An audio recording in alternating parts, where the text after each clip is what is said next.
500 रुपये, 1000 रुपये के पुराने नोट अब केवल कागज के एक टुकड़े के समान रह जाएंगे।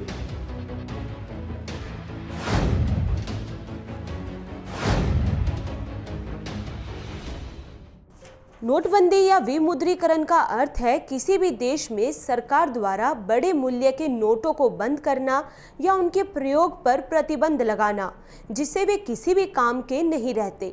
न ही उनसे कोई लेन देन किया जा सकता है, न ही कुछ खरीदा जा सकता है।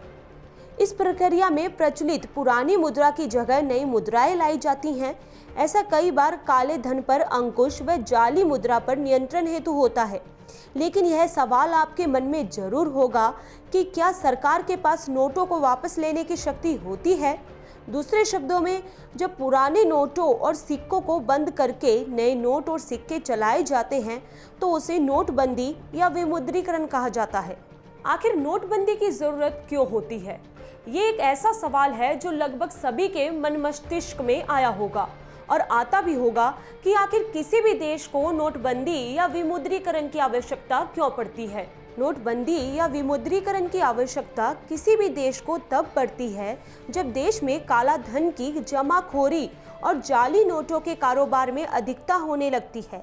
ऐसे में लोग टैक्स की चोरी करने के लिए नगद लेन देन ज़्यादा करने लगते हैं, जिनमें ज़्यादातर बड़े नोट शामिल होते हैं। भ्रष्टाचार, काला धन, नकली नोट, महंगाई और आतंकवादी गतिविधियों पर काबू पाने के लिए नोटबंदी की उपयोग किया जाता है। पहली बार साल 1946 में 500, 1000 और 10,000 के नोटों को बंद करने का फैसला लिया गया था। 1970 के दशक में भी प्रत्यक्ष कर की जांच से जुड़ी वांचू कमेटी ने विमुद्रीकरण का सुझाव दिया था, लेकिन सुझाव सार्वजनिक हो गया, जिसके चलते नोटबंदी नहीं हो पाई थी। जनवरी 1978 में मोरारजी देसाई की जनता पार्टी सरकार ने एक कानून बनाकर 1000, 5000 और 10,000 के नोट बंद कर दिए। हालांकि तत्कालीन आरबीआई गवर्नर आईजी पटेल ने इस नोटबंदी का विरोध किया था। भारत में 2005 में मनमोहन सिंह की कांग्रेस सरकार ने 500 के 2005 से पहले के नोटों का विमुद्रीकरण कर दिया था।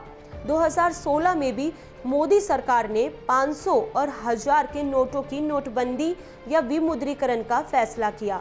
भारतीय अर्थव्यवस्था में इन दोनों नोटों का प्रचलन लगभग 86% था। यही नोट बाजार में सबसे अधिक चलते थे।